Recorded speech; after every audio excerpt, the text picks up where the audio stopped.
The convention, I'm just enjoying it immensely. I've got a couple of panels coming up, which I'm looking forward to. One of them's on poetry, and then one on Sunday on vampires, which may seem an odd combination, but then start thinking the late Romantic poets, for instance, and you kind of home in on Byron. Always fun.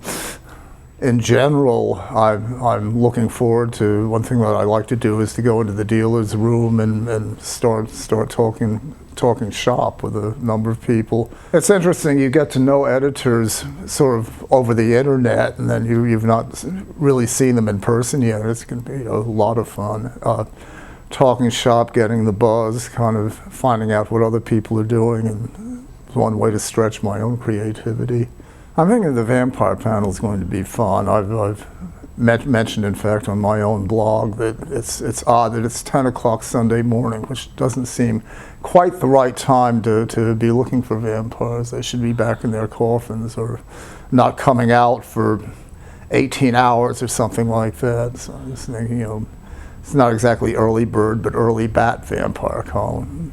So, of course, we're likely only come out of our own coffins. This is the book. It's called The Tears of Isis, up for a Stoker as a superior achievement in a short story collection. It came about, interestingly, out of World Horror Convention 2 years ago at Salt Lake City. I had been chatting with, I think it was Stan Swanson of Dark Moon Books, I think, and there are a couple of others in on the conversation, one of whom I didn't know at the time was Max Booth III, who was an assistant there.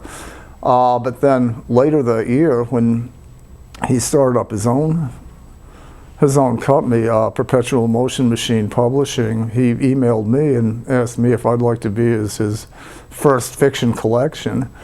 And the kind of nice part was that he said, other than being within length limits, that I'd get a pretty free hand, that whatever went into it between the covers would be what I wanted to go into it. So this is one example, since this would not have come about at all had we not had that conversation. Some years ago, when White Wolf was still putting out books of stories based on some of their games, published a couple of their books in fiction and several of their books with long poetry, and these came out of contacts I'd made at World Horror. In the case of an artist, I think there's this kind of a self-destructiveness to it, a self-isolation. That one problem is, one of the reasons for the dichotomy is, as an artist, whether a sculptor or an author or a poet, I have to objectify you in some sense.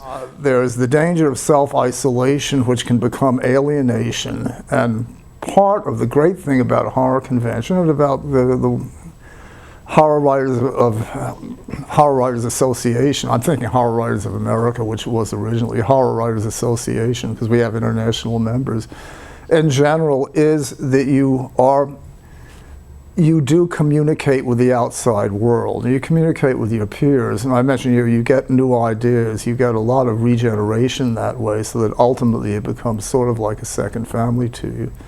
I recommend it.